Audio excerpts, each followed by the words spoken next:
Hello, my name is Brody Williamson. I am from Pella, Iowa. I was introduced to rodeo at a young age. It's been a great pastime that I have shared with many great people. That's why I decided it would be a good fit for my research topic this year. I not only wanted to learn more about the rodeo, but I wanted to present the culture to other people.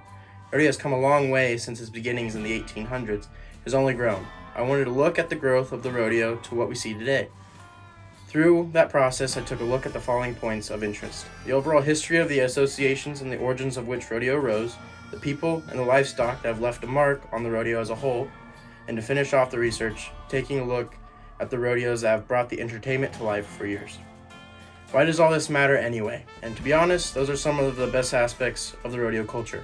Coming from the expansion from Mexico to the Wild West shows that introduced the skills to the world, continuing to grow even more as time would pass, eventually creating a pro rodeo cowboy association that would allow a career in the sport rather than the occasional Wild West show.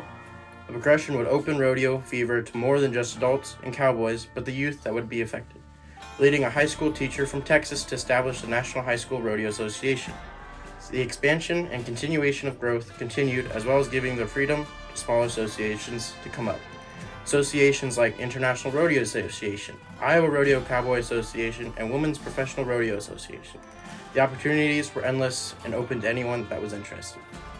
That is what makes the rodeo so amazing. Anyone can do it. There are so many people that have come from the rodeo and have left a mark that will forever be imprinted. It would take way too long to describe and bring to light all of the amazing people that have represented the culture and people behind it. People like Lane Frost, the 1987 bull riding world champion, a young man that would change history as the youngest person inducted into the Pro Rodeo Hall of Fame.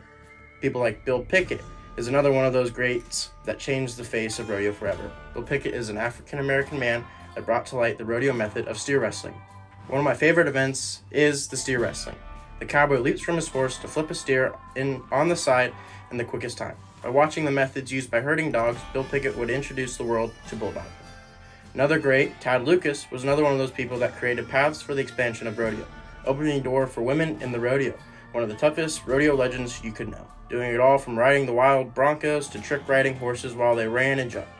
Tad Lucas did it all, going on to serve the board of the Pro Rodeo Cowboys Association. I could go on for days talking about all these amazing people, but they aren't the only ones making rodeo. Without the livestock, there is no rodeo. Audacious is one of those animals. Considered the most dangerous bulls to ever enter the rodeo, bucking off 127 of his 135 riders, creating a goal by all riders to ride the unrideable. Without a challenge, what's the point? War Paint, from the Christensen brothers, was a saddle bronco bred for bucking, becoming the Pro Rodeo Cowboy Association Saddle Bronc of the Year in 1956 and 57.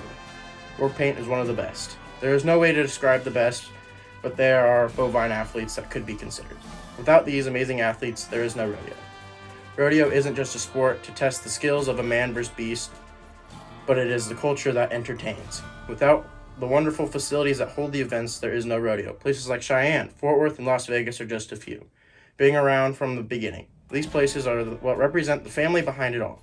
Open to all ages and backgrounds, these wonderful places make it possible for everyone to enjoy the rodeo. Cheyenne has been entertaining families since 1897.